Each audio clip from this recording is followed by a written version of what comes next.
What are my chances of IVF success? One of the commonest questions every IVF patient asks at the time of a consultation is, "Doctor, what are my chances of success?" This seems to be a very simple question, and one would expect that IVF doctors should be able to answer this easily. After all, we are medical specialists, with years of experience and expertise.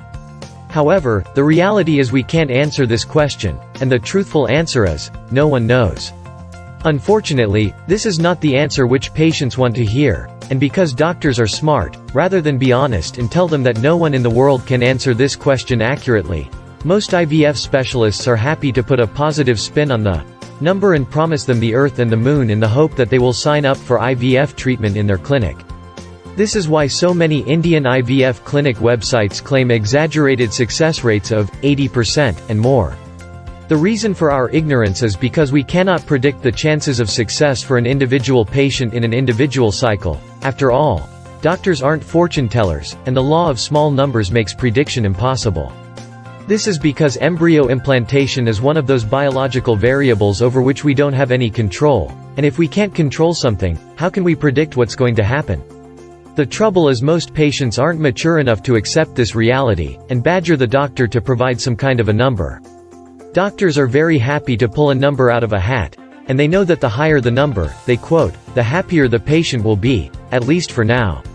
The trust is this percentage, and some doctors are happy to say it's 90% is a meaningless number.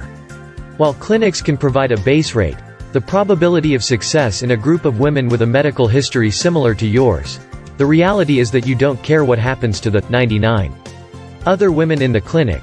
You only care about what happens to you. 80% success rate is meaningless for an individual patient, because your outcome is going to be binary.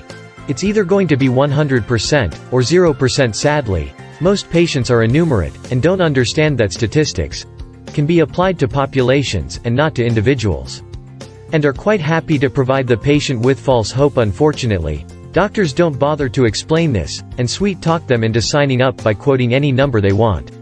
The harm this causes is that patients then have very unrealistic expectations of success, and then when their IVF fails, they go to pieces, and cannot gather the courage to try another cycle, so the false short-term hope causes long-term pain. Subscribe to our YouTube channel.